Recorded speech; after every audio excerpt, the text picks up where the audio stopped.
지난 시간 우리가 본 것처럼 예수님께서는 고향 나사렛의 회당에서 당시께서 이사야서 61장에 예언된 메시아심을 선언하셨죠. 기억나시죠? 자, 공식적으로 이제 메시아이심을 이제 선언하신 건데, 그렇지만 이제 나사렛 사람들은 어땠습니까? 자신들의 이제 경험이죠. 그 경험, 선입견을 토대로 해서, 아니, 우리가 어려서부터 봐온 요셉의 아들인데 어떻게 메시아가 될 수 있느냐라고 생각하면서 배척을 했어요. 그리고 예수님께서는 메시아의 사역의 대상이 이스라엘뿐만 아니라 모든 이방인들을 향한 것이다 라고 말씀하셨을 때 나사렛 사람들은 어떤 반응을 보입니까? 그 당시에 그 배타적이고 정치적인 그런 이제 메시아적 기대가 있었죠. 그러니까 메시아는 어떤 존재? 이방 민족을 멸하고 이스라엘을 정치적으로 독립시켜줄 그런 존재로 여겼고 그런 기대를 갖고 있었단 말이에요. 물론 이제 이게 성경적으로는 잘못된 그런 거지만 어쨌든 그런 기대를 갖고 있었어요. 그런 기대를 갖고 있다 보니까 예수님의 말씀을 받아들이지 못하고 오히려 분노하는 가운데 어떻게 합니까? 예수님을 산 낭떠러지로 몰고 가서 넘어뜨리려고, 넘어뜨리는 게 아니죠. 밀어뜨리려고 했던 것이죠.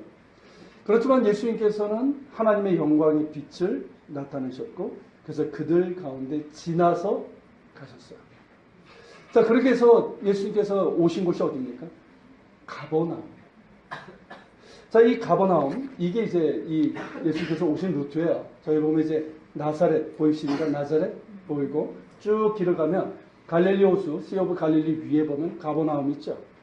거기까지 이제 예수님께서 이르신 건데 이 가버나움은 갈릴리 바다, 성경은 이제 바다로 나지만 실제로 우리에게는 이제 호수죠.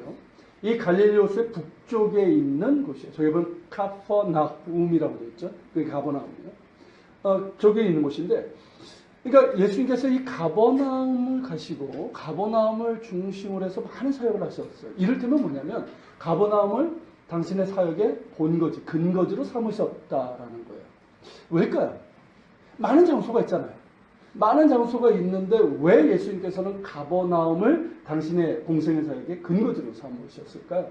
그것은 가버나움의 위치 그리고 인구 구성의 특수성 때문이라고 할 수가 있어요. 자, 가버나움은 당시 갈릴리 호수에 있는 그냥 어촌 마을이 아니에요. 어촌 마을이 아니라 그 지역의 어촌뿐만 아니라 농업은 물론 무역 중심지로서의 굉장히 중요한 핵심적인 도시였다는 거예요. 그렇게 된 이유가 뭐냐면 고대 근동 지방의 가장 중요한 도로, 그러니까 국제도로, 인터내셔널 하이웨이라고 하는데요. 그 도로가 이 가버나움을 지나가요. 그 도로를 뭐라고 그러냐면 해변길이라고 하죠. 비아마리스라고 하는데 바로 이 길이에요. 그러니까 원래는 쭉 지도를 큰 걸로 보게 되면 메소포타미아 지방 아시죠? 메소포타미아. 그 지방에서 이렇게 쭉 시작을 해서 가나안을 거쳐가지고 이집트까지 연결되는 그 당시에 가장 중요한 국제도로예요. 근데 이 도로가 이제 가나안 땅을 지나는데 잘 보세요. 저기 시리아라고 나오는데 시리아 쪽에 다메섹이 있죠. 다마스커스. 다메섹에서부터 출발해서 갈릴리 호수 북쪽에 하소를 거치고요. 그 다음에 가버나움이에요. 그리고 가버나움에서 쭉 내려가서 이스라엘 평야를 가서 무깃도, 굉장히 유명한 곳이죠. 거기를 거치고 그 다음에 쭉 내려가면 지중해변에 가이사랴, 요빠, 가사, 지금의 가자 지구죠. 그쪽을 거쳐서 이집트로 빠지는 그런 길이에요. 자, 이렇게 이 도로 중간에 하나의 정류장과 같은 곳이 어디다? 가버나움이라는 거예요. 그러다 보니까 자, 어떻습니까? 당연히 많은 사람들이 오게 되죠. 유대인뿐만 아니라 어떤 사람들? 이 북쪽은 다 이방인 지역이잖아요. 그러니까 수많은 나라 사람들이 이 가버나움에 들리게 되고 자연스럽게 어떻습니까? 많은 상품들도 들어오게 되는 거예요. 그러다 보니까 이 가버나움은 단순히 이 갈릴리 호수변에 있는 어촌 마을이 아니라 무역 중심지가 된 거예요. 많은 무역인들이 오가고 또 상품이 거래가 이루어지고 그러다 보니까 뭘 매깁니까? 많은 사람이 상품이 오가면 세금을 매기잖아요. 그러니까 통관세 이런 것들이 이제 매겨지고 그러다 보니까 뭐가 세워질까요? 세관이 세워지게 되죠. 그래서 가버나움에서 예수님께서 제자들 중에 하나 누구? 세관과 관련된 누구? 세리 마태를 부르시게 되는 거예요. 만약에 그냥 작은 어촌 마을이면 세관이 있을 이유가 없잖아요. 규모가 있었다는 얘기죠. 오늘날 이제 가버나움에 가게 되면은 저 옆에 있는 돌비는 뭐냐면요. 해변길 비아마리스라고 되어 있는 일종의 푯말 같은 게 저기서 이제 나온 거예요. 오늘날 이제 가버나움 유적지가 이렇습니다. 그래서 저기 있고 저쪽에 이제 그 붉은 하얀 그 교회가 있는데 저 지역 이렇게 이제 유적지로 이제 발굴이 된 거예요. 고고학 발굴을 통해서 된 건데 이 반대편에서 이렇게 보면 회당이 있고 베드로의 집터가 있고 이렇게 돼 있어요. 그래서 규모가 그렇게 크지 않다라고 생각을 하기가 쉬운데 실제로 이제 보면 어떠냐면 해변가로 길이가 한 4km 정도 됐어요. 그리고 인구가 한 12,000명에서 15,000명. 그 당시 인구로는 굉장히 큰 겁니다. 그렇죠? 그 정도 규모였어요. 물론 이제 그보다 적었다라고 이제 주장하는 분들도 있는데 저 개인적으로는 10,000명 이상 됐을 거라고 생각을 해요. 왜냐하면 앞서 말씀드린 것처럼 갈릴리 호수 쪽에 있는 이 작은 어촌 마을이 아니라 농업도 굉장히 발달했어요. 지금도 가면 그 주변에 보면 굉장히 비옥한 지대가 있습니다. 키부츠들이 지금 있죠. 그리고 이제 이 국제도로가 지나다 보니까 무역이 발달하고 무역이 중심지고 그리고 세관이 있었고 그리고 여기에 뭐가 있었냐면 회당이 있었어요. 여기 보면 이제 나중에 이제 보여드리겠지만 규모가 굉장히 큰 회당이 있었어요.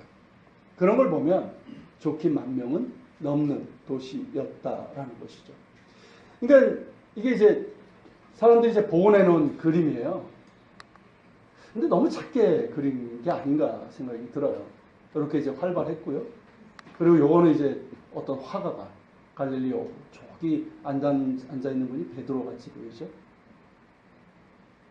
잘 모르시는군요.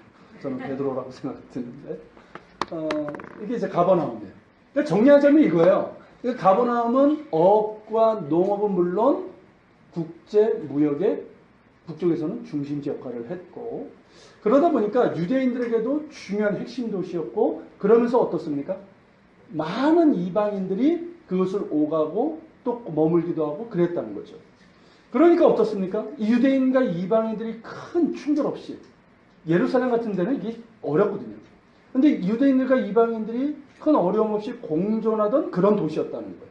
그렇다면 자 가버나움을 예수님께서 사역의 근거지로 택하신 이유가 분명히 있어요. 뭘까요? 네. 선교적인 전략이에요. 그러니까 이스라엘 유대인뿐만 아니라 이방인들에게도 하나님 나라의 복음을 전할 수 있는 최적의 전략지가 어디다? 바로 가버나움이었다는 거예요.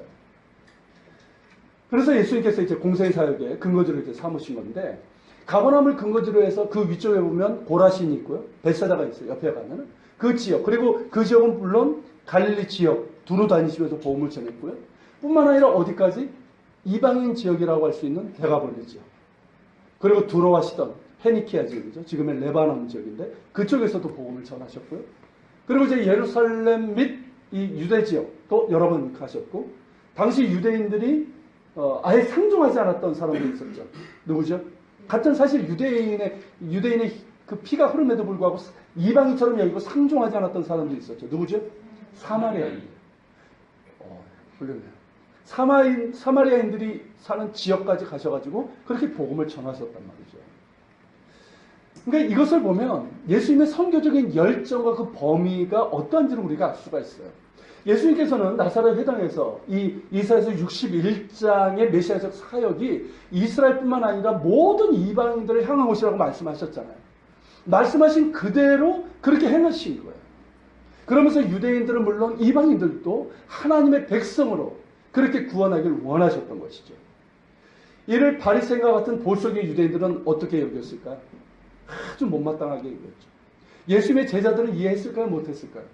이해 못했어요. 예수님이 스승님이 가자고 하니까 간 거지 왜 저길 가는지 이방인 저길 왜 가는지 이해를 못했었어요. 그러나 그 무엇도 그러니까 많은 방해도 있었죠. 이해도 못했고 그렇지만 그 모든 그 어떤 것도 그 누구도 예수님의 이러한 열정을 막을 수가 없었어요. 예수님의 이러한 선교적인 열정과 전략을 그대로 물려받은 사람들이 누구일까요? 사도들이에요. 그들이 이제 부활하신 예수님을 만나고 나서죠. 대표적인 사람이 사도 바울 아닙니까? 여러분 사도 바울의 그 여정을 쫙 보면 어떻습니까? 어느 지역에 가면은 중심되는 도시를 택해요. 중심되는 도시를 택하고 그곳에서 어딜 갑니까? 예수님과 똑같이 회당을 갔어요. 회당을 하면 누가 있을까요? 유대인뿐만 아니라 그 당시에는요, 이방인들도 회당에 많이 왔었어요. 그러니까 유대인과 이방인들 모두에게 그렇게 예수 그리스도의 복음을 전했던 거예요. 수많은 방해가 있었죠. 고난도 있었죠. 그렇지만 한 영혼을 구원하고자 하는 예수님의 그 뜨거운 가슴을 안고 이 사도 바울과 많은 사도들, 그리고 초대교회 많은 전도자들이 그렇게 복음을 전했고, 그래서 수많은 사람들이 예수 그리스도의 이름으로 구원받아 하나님의 백성이 되었습니다. 지금 우리가 이렇게 구원을 받아서 복음을 받고 하나님의 자녀가 되는 권세와 축복을 받은 것도 어떻습니까? 예수님의 열정을 가슴에 안고 이 땅에 복음을 전한 많은 선교사들, 그런 많은 사역자들이 있었기 때문입니다. 그런 의미에서 우리는 사랑의 큰 빚을 지고 있는 거예요. 아십니까? 사랑의 큰 빚을 지고 있는 거예요. 내가 생각해 보세요. 내가 예수 그리스도의 복음을 받아서 하나님의 자녀가 되기까지 얼마나 많은 사람들이 헌신적이고 열정적으로 그렇게 전도했는지 우리가 어림잡아 알 수 있잖아요. 좋게 수천 명 이상이 되는 거예요. 아니 수만 명 이상이 되는 거죠. 그걸 생각하면 우리는 그것을 사랑의 빚으로 여길 수 있게 되는 것이죠. 그리고 여러분, 우리는 사랑의 빚을 갚아가는 사람이 되어야 됩니다. 여러분, 전도는 단순히 복음 전도잖아. 어떤 은사자, 어떤 선교사들만 하는 것이 아니라 우리 모든 그리스도인들은 사랑의 빚을 지는 자들이기 때문에 힘써 복음을 전해야 되는 거예요. 단순히 우리 교회 이제 빈자리를 채우고 우리 교회가 자립교회를 성장하는 이것을 위해서가 아니라 복음 전도는 구원받은 하나님의 자녀로서 마땅한 의무이고요. 내가 구원받은 그리스도인이라는 증거이기도 합니다. 그렇지 않습니까? 내가 사랑의 빚을 졌는데, 하나님의 그 사랑을 받았는데, 아직도 구원받지 못한 그 영혼들을 보면서 안타까운 마음, 궁일을 여기는 마음이 있잖아요. 그게 정상인 거예요. 만약에 그런 마음이 전혀 들지 않는다 그러면 아직 예수님을 온전히 믿지 못하는 거예요. 영접하지 못하는 거예요.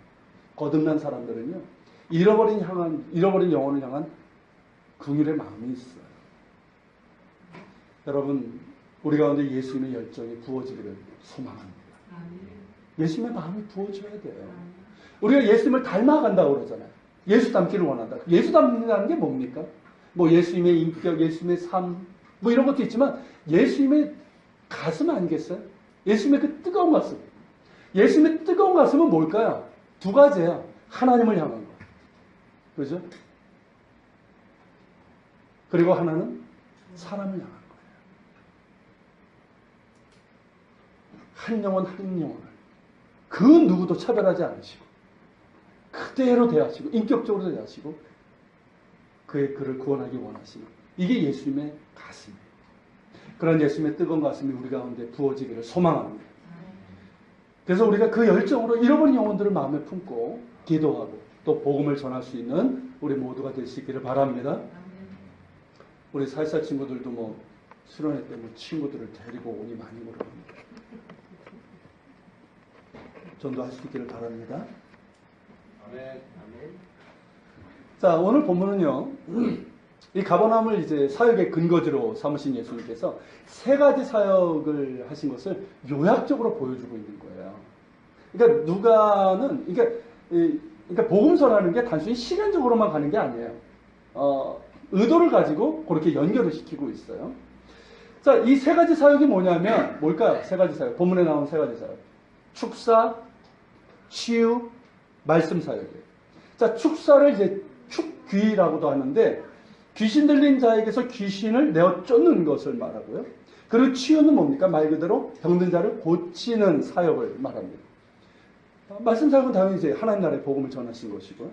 자, 이 세 가지 사역들이 이제 본문에 나오는데, 이것이 중요한 이유는 뭐냐면, 지난주에 우리가 본 바로 앞에 있는 나사렛 회당에서의 사건과 연결이 되기 때문에 그래요.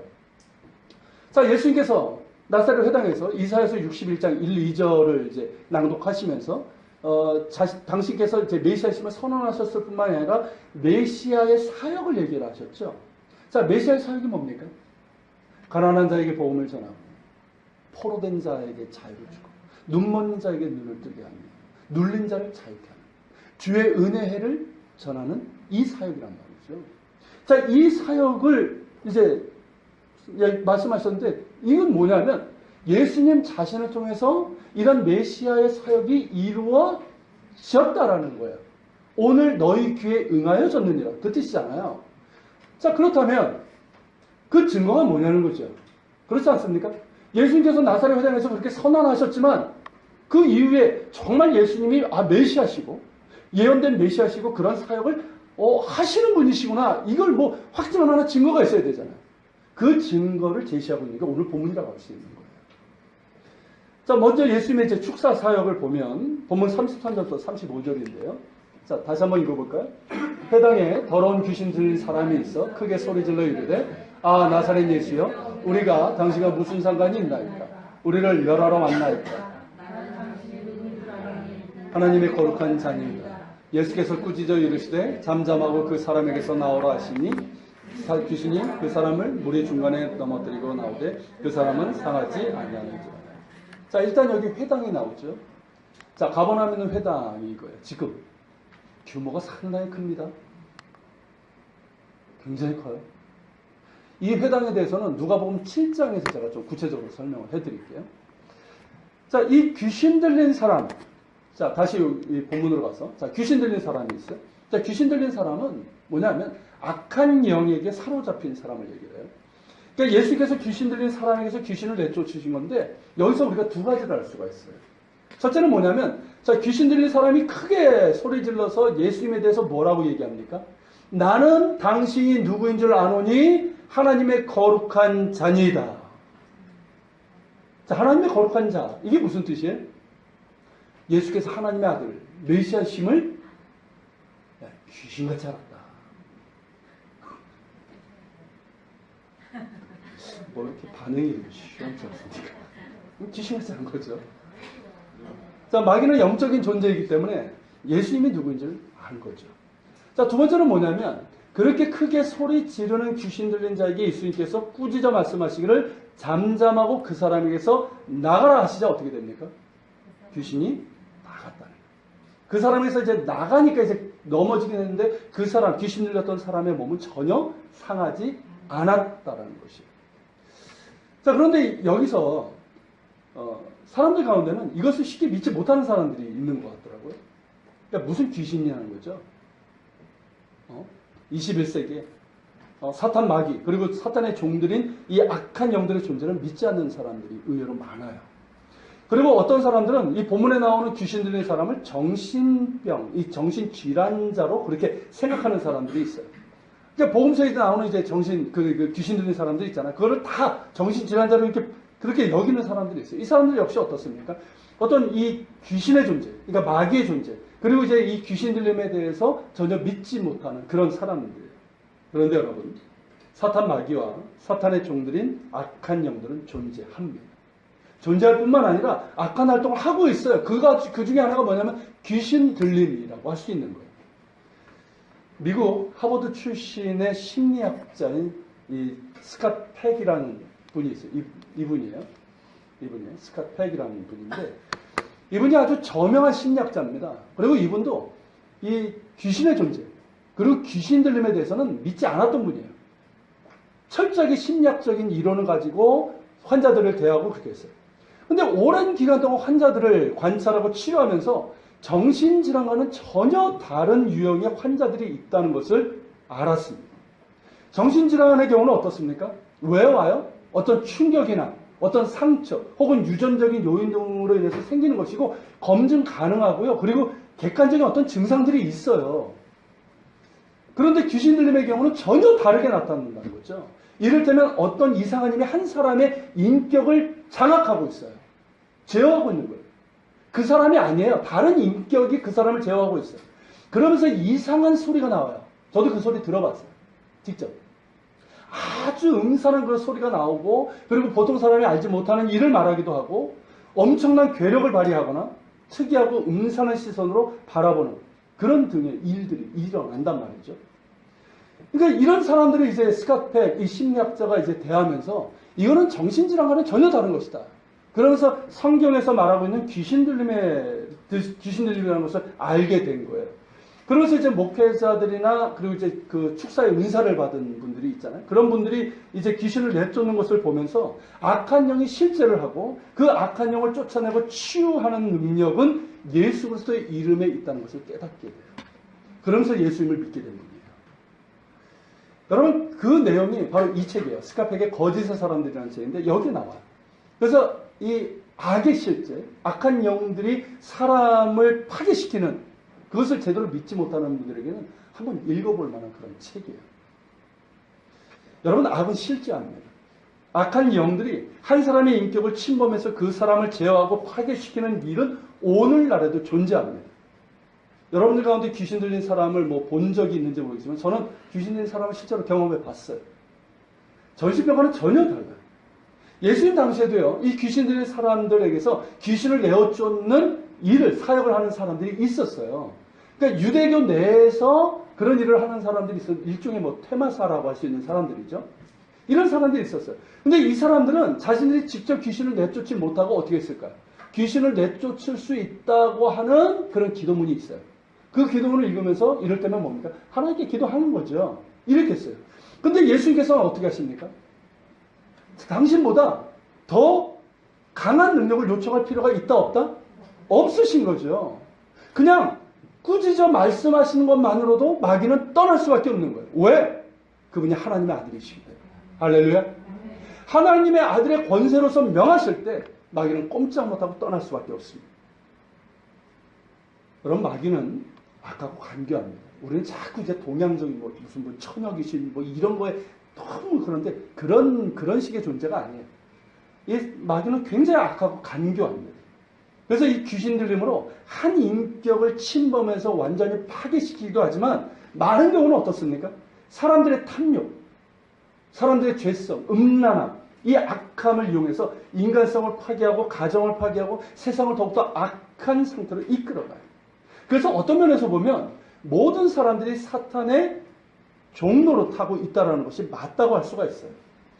그렇지만 우리는 이 사건을 통해서 뭘 알 수 있습니까? 오직 예수 그리스도만이 사탄을 제압하고 마귀의 노예 상태에 있는 우리 인간을 해방시킬 수 있는 유일한 메시아심을 분명히 확인할 수 있다는 거예요. 여러분 사탄이 아무리 활개를 쳐도 하나님의 주권 아래에 있습니다. 사탄은 결코 하나님과 동등한 존재가 아니에요. 그렇게 생각하는 이상한 이단 무리들이 있어요. 하나님의 주권 아래에 있고 결국 하나님의 심판 아래에 있게 될 것입니다.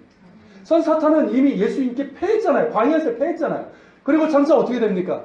이미 우리에게는 이미 이루어진 거지만 십자가에서 철저하게 치명적으로 패하고 말게 되죠. 그래서 사탄은 예수님께서 다시 오실 그때까지 하나님의 심판을 당하기, 영원한 심판에 임하기까지 시한무적인 활동을 하고 있을 뿐이에요. 그럼에도 사탄은 악한 영들을 부리면서 어떻게 해서든 사람들을 하나님에서 멀어지게 하고 죄악의 상태에 있게 하려고 몸부림치고 하고 있어요. 그게 사탄이 하는 일입니다. 그리고 믿는 자들에게도 다가와서 유혹하죠. 넘어뜨리고 그렇게 해서 교회를 무기력하게 만드는 그런 간교함을 지금도 행하고 있다는 거예요. 그렇기 때문에 깨어 있어야 되는 거예요. 할렐루야. 깨어 있어야 됩니다. 말씀과 기도로 깨어 있어야 돼요. 정신 차려야 돼요. 여러분 예수 믿는 게 그렇게 쉬운 게 아니에요. 깨어 있어야 됩니다. 할렐루야. 그리고 거룩과 순종의 삶을 살아야 돼요. 그러니까 우리의 삶이 하나님 앞에 온전히 서지 못하게 되면 마귀가 장난칠 수 있는 그런 대상이 될 수 있다는 거예요. 깨어 있어야 돼요. 그리고 악한 영이 역사하는 것이 느껴진다면 예수 그리스도의 이름으로 물리칠 수 있기를 바랍니다.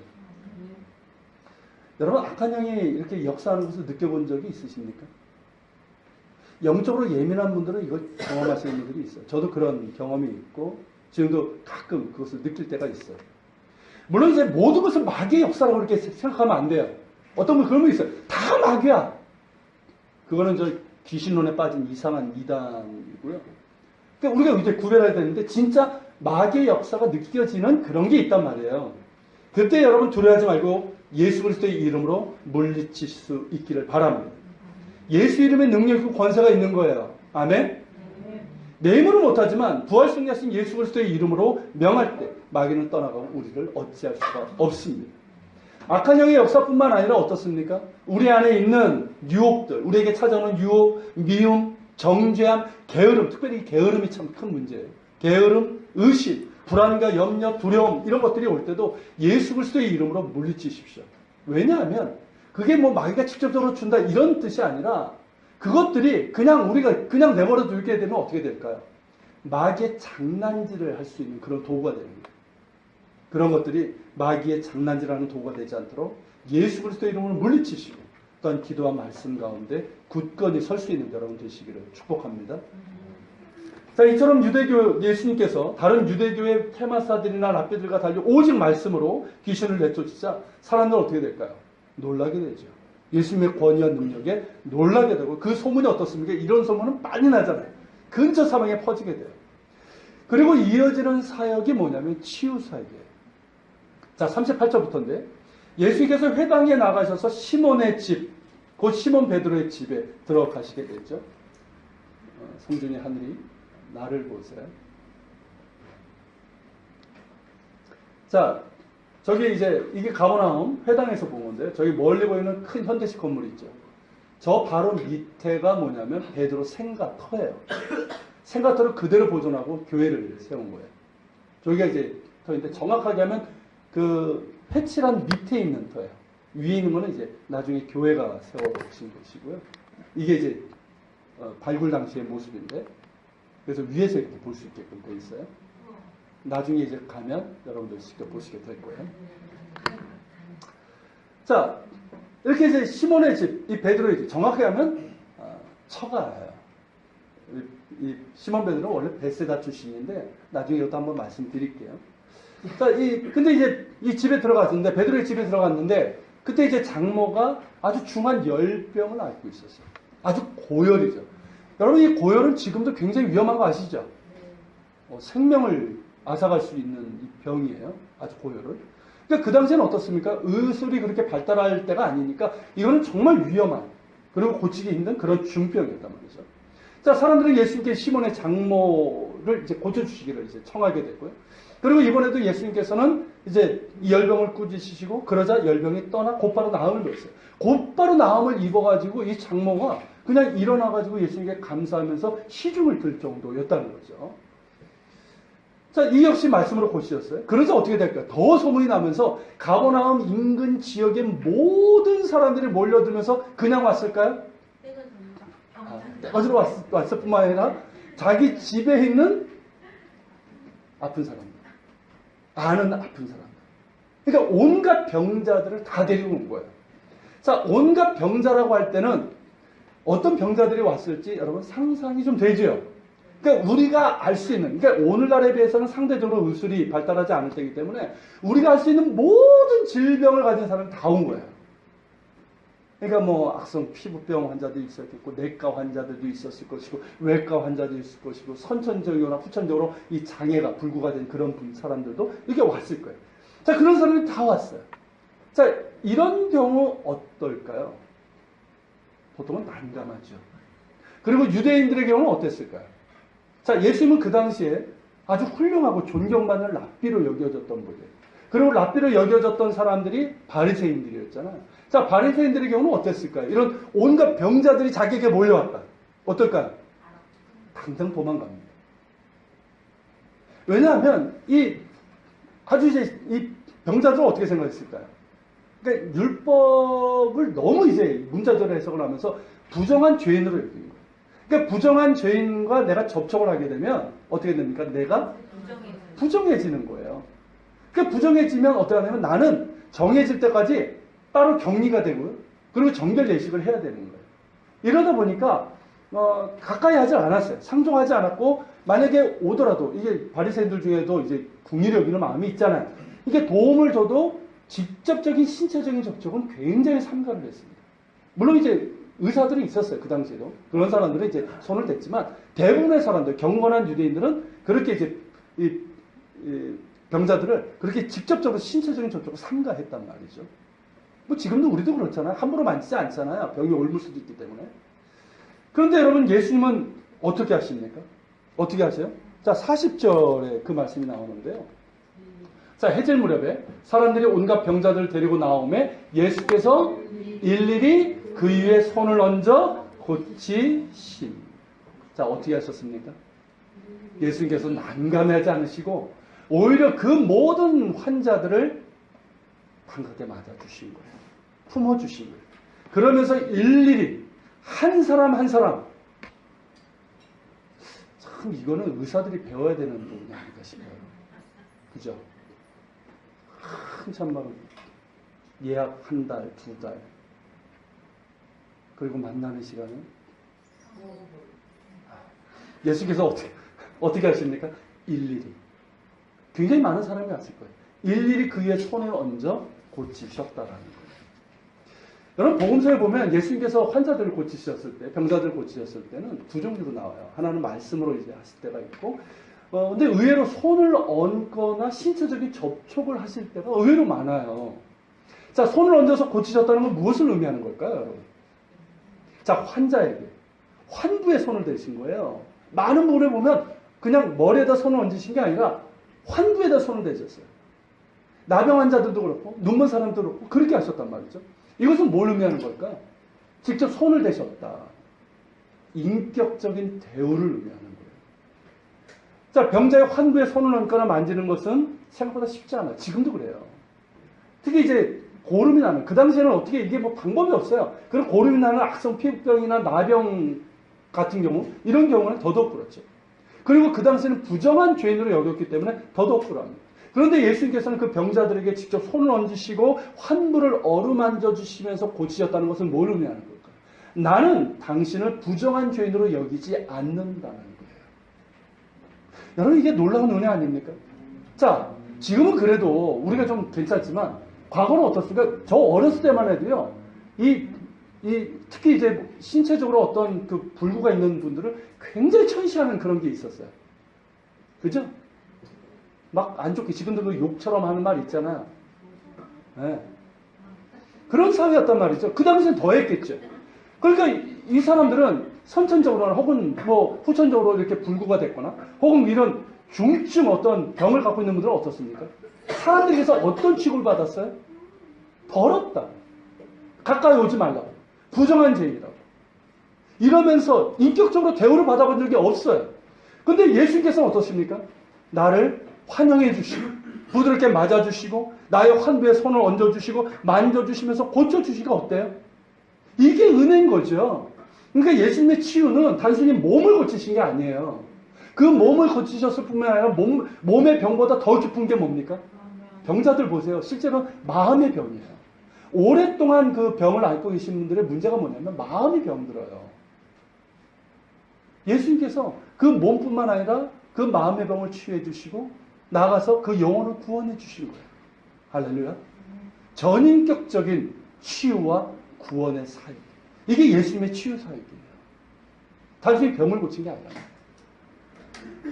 여러분 예수님은 우리의 치유자이시며 구원자이십니다. 우리를 부정한 죄인이며 더러운 죄인이 아니라 용서받고 고침받고 구원받아야 될 천하보다 귀한 존재로 그렇게 여기십니다. 사실 우리는 뭐가 맞아요? 부정한 죄인인 게 맞잖아요. 아닙니까? 부정한 죄인인 게 맞아요. 우리는. 더럽고 추한 것이 맞아요. 겉보기엔 멀쩡한 것 같은데 그 속은 엉망이고요. 모순덩어리고 얼마나 더러운 것들로 가득 차 있는지 몰라요. 치료 불가능한 구제불능인 게 우리가 맞아요. 그런데 예수님은 우리를 어떻습니까? 있는 모습 그대로 받아주시는 거예요. 아십니까 여러분? 사실 우리는 이거 못하잖아요. 누군가를 대할 때 그 사람이 있는 그 모습 그대로 여러분 받아주십니까? 못하잖아요. 처음에 모를 때는 그렇지만 알 때는 어떻습니까? 내가 그 사람의 어떤 부분과 굉장히 싫을 때 어떤 부분은 내가 진짜 그런 모습을 보면 내가 진짜 싫을 때가 있잖아요. 혹은 나에게 상처가 있거나. 우리는 있는 모습 그대로 받아들이지 못해요. 근데 예수님께서는 어떠시냐면 우리들의 있는 모습 그대로를 받아주시는 거예요. 나는 분명히 부정한 죄인인 게 맞아요. 더럽고 추한 게 맞아요. 내 안에 얼마나 많은 상처와 더러움과 모순덩어리, 구제불능이 나란 말이죠. 그런 나를 꾸짖지 않으시고 있는 모습 그대로 받아주시는 거예요. 받으시면서 우리를 치유하시고 회복시키시고 구원하시는 분이 바로 예수 그리스도이십니다. 여러분 예수님 앞에 우리는 어떤 존재일까요? 맞아요. 부영이 있는 그대로의 모습. 즉 예수님의 사랑을 받는 그런 존재일 뿐이에요. 믿으십니까 여러분? 예수님 앞에 우리는 뭐냐면 분명히 부정한 죄인임에도 불구하고 우리는 그분의 사랑을 받는 그런 존재라는 거예요. 자신의 생명을 내어주시기까지 사랑하시는 그런 존재입니다. 우리는 예수님을 사랑한 적이 없는데 말입니다. 여러분, 예수님 우리를 사랑하십니다. 어느 누구도 차별 없이 사랑하시고 어느 누구든 예수님을 통해서 용서받고 고침받고 구원받기를 원하십니다. 예수님은 언제나 내 앞에 계십니다. 할렐루야. 내 앞에 계셔. 꼭 기억하세요. 예수님은 언제나 내 앞에 계셔요. 내가 그분께 나아가야 됩니다. 내가 그분께 나아가야 됩니다. 온갖 병자들이 예수님께 나아갔을 때 예수님께서 그들을 맞아주시고 손을 얹으사 그들을 치유하신 것처럼 우리의 마음을 열고 예수님을 나의 구주로 영접할 때 예수님의 치유와 회복과 구원의 은혜가 임하게 되는 줄로 믿습니다. 예수님께 마음을 여십시오. 얘들아, 귀를 열고 예수님께 마음을 여세요.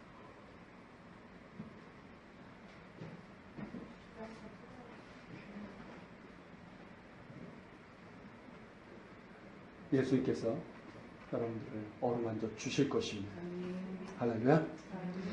자, 이렇게 온갖 병자들을 치유하시고 그러면서 이 일을 통해서 알게 되는 것이 뭐냐면 예수님께서 하나님의 아들이심이 분명하다는 거예요. 여러분, 율법에 따르면 부정한 것이나 부정한 사람을 만지면 그 사람도 부정해지죠. 아까 말씀드렸듯이. 그런데 예수님의 경우는 온갖 병자들을 일일이 손으로 만지시고 접촉하셨음에도 불구하고 예수님 자신이 부정해지신 것이 아니라 어떻게 됐습니까? 부정한 병자들이 깨끗함을 입었다는 거예요. 자, 이거는 뭘로만 가능할까? 하나님의 거룩하신 하나님의 빛에 닿았을 때 일어날 수 있는 일이에요. 저 거룩하신 하나님의 빛 가운데서 부정한 것이 정함을 입게 되는 거예요. 그러니까 모세가 시내산에서 거룩하신 하나님과 접촉했을 때 어떻게 합니까? 대면했을 때 그가 거룩함을 입었잖아요. 그거 똑같은 거예요. 이것은 뭐냐면, 이 치유 사건은 뭐냐면 예수님께서 하나님의 아들이심이 분명함을 보여주는 거예요. 예수님께서 하나님의 본체시고 하나님의 아들이시기 때문에 부정한 죄인을 접촉했음에도 불구하고 예수님 자신이 부정해진 것이 아니라 부정한 죄인들, 부정한 병자들이 어떻게 됐다? 깨끗함을 입게 되었다는 거예요. 여러분, 우리를 깨끗하게 하시는 이는 예수 그리스도이십니다. 부정한 모든 것을 깨끗하게 하시고 우리에게 정결한 마음 주시는 이도 예수 그리스도이십니다. 예수님을 나의 주님으로 온전히 믿고 동행하는 가운데 예수님을 닮아가는 자에게 더욱 깨끗하며 정결한 마음을 주십니다. 할렐루야. 자, 본문 42절인데요. 42절에 보면 이러한 일들이 있은 후에 예수님께서는 가버나움 고을을 나오셔서 한적한 곳에 가셨어요. 왜 그러셨을까요? 너무 힘드셔서. 뭐 사람들이 보통만 해도, 환자들이 보통만 해도 일일이 손을 얹고, 이거 보통 일이 아니잖아요. 좀 쉬시게 해서 그러셨을까요? 가버나움을 나오셔서 한적한 데로 가셨을까요? 그래서 그런 것 같진 않아요.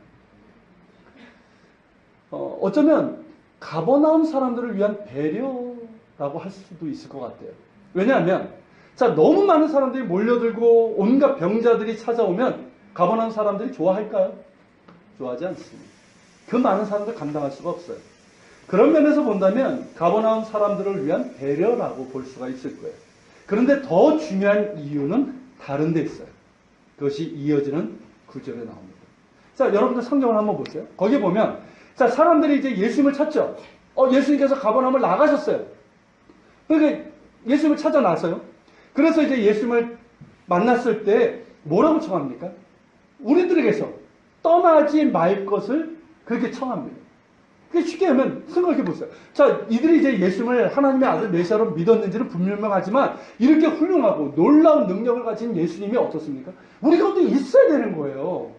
그죠? 그러니까 우리에게서 떠나지 말라. 이렇게 만류를 하고 있었던 거죠. 이에 대해서 예수님께서 무엇이라고 말씀하십니까? 43절 44절이에요. 같이 읽어볼까요? 예수께서 이르시되 내가 다른 동네들에서도 하나님 나라 복음을 전하여 하리니 나는 이 일을 위해 보내심을 받았노라 하시고 갈릴리 여러 회당에서 전도하시더라. 복습노트 써야죠.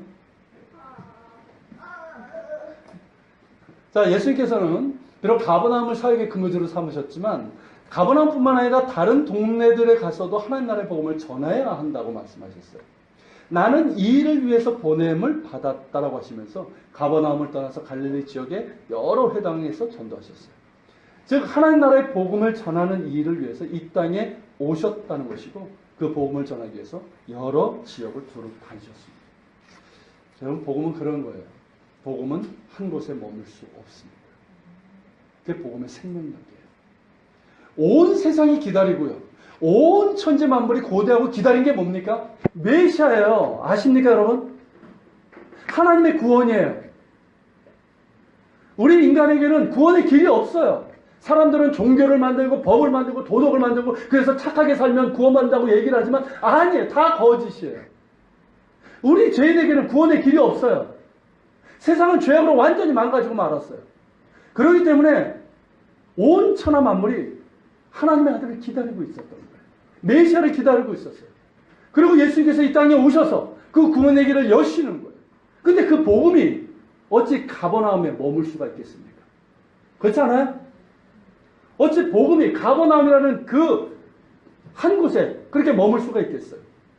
복음은 가버나움을 넘어서 갈릴리로 예루살렘, 유다, 사마리아 그리고 이방인들의 지역 데가볼리, 두로시돈을 퍼졌고 그리고 예수 그리스도의 복음 하나님 나라의 복음을 듣고 많은 사람들이 구원받아 하나님의 백성이 되는 은혜를 입게 된 것입니다. 그 은혜가 지금 우리에게 온 것이죠. 복음은 움직이는 거예요. 예전에 사랑은 움직이는 거야. 뭐 그런 광고가 있었는데 복음은 움직이는 거예요. 예수 그리스도의 복음은 악한 마귀에게 짓눌려 있는 자들에게 자유함을 주고 병든 자들을 치유하고 그저 먹고 사는 것이 다인 땅의 백성들이 하나님의 나라의 백성이 되게 하는 능력입니다. 그 복음을 소유한 사람들이 바로 우리예요. 여러분 그 복음으로 더욱 강건하시고 풍요롭고 자유할 수 있기를 바랍니다. 복음은 그런 능력이 있는 거예요. 예수 그리스도의 복음, 하나님 나라의 복음은 포로된 자들이 자유함을 얻게 되는 거예요. 눌린 자들이 자유함을 얻게 돼요. 눈먼 자들이 눈을 뜨게 되는 역사가 있습니다. 여러분 그 복음 가운데 더욱더 강건하시길 바랍니다. 그리고 그 복음을 전하는 자들이 됩시다. 복음은 한 곳에 머물 수 없어요. 내가 만난 예수님을 다른 사람들에게도 전해야 됩니다. 내가 만난 이 놀라운 은혜, 내가 경험한 이 황홀한 구원을 다른 사람들에게도 전해야 되는 거 아니에요? 그것이 바로 예수님을 따르는 거예요. 복음을 전하는 우리 모두 될 수 있기를 바랍니다. 이상이 여러분 본문에 나오는 예수님의 세 가지 사역이에요. 축사, 치유, 말씀 사역이에요. 앞서 말씀드린 것처럼 나사렛 회당에서 이사야서 61장을 통해서 예수님께서 선언하시고 말씀하신 그 구체적인 증거라고 할 수가 있어요. 여러분 누가는 우리가 누가복음을 지금 계속 보고 있는데요. 누가가 처음서부터 그가 줄기차게 우리들에게 얘기하는 게 뭡니까? 예수님이 누구신가 하는 거예요. 이걸 얘기하고 있는 거예요. 예수님은 누구십니까? 여러분 자신이 대답해 보세요. 성중이 대답해 봐. 예수님은 누구시오? 예수님이요? 이따 따로 남자. 여러분 예수님은 누구십니까? 많은 사람들이 예수님을 4대 성인 중에 한 분 이러면 거부감 없어요. 그러면서 예수님 존경한다고 그래요. 근데 예수님은 그런 분이 아니에요. 4대 성인의 한 분이 아니에요. 그분은 하나님의 아들이시고 우리를 구원하실 메시아 구원자이시고 그분만이 길이고 생명이고 진리예요. 어느 누구도 사탄의 포로가 된 우리를 자유하게 할 수 없어요. 모든 삶의 무게, 고통에 눌린 우리를 자유하게 할 수 있는 이가 없어요. 영적 소경인 우리를 밝게 하고 하나님 나라를 보게 하고 하나님 나라의 그 놀라운 신비를 보게 하는 누가 그걸 할 수 있습니까? 오직 예수 그리스도밖에 없어요. 여러분 예수님이 여러분 한 분 한 분에게 구체적인 의미가 있기 때문에 여러분들의 마음으로 믿어 정말 입술로도 예수 그리스도는 하나님의 아들이시고 메시아시고 그리고 나의 주님이심을 고백할 수 있기를 바랍니다. 그럴 때 여러분들의 눈이 열리는 거예요. 못 보던 것을 보게 되는 그런 은혜가 있기를 축복합니다. 아멘. 자, 자리에서 일어나겠습니다. 자리에서 일어나서 우리 찬양 드리고요. 말씀을 기억하면서 시기 바랍니다.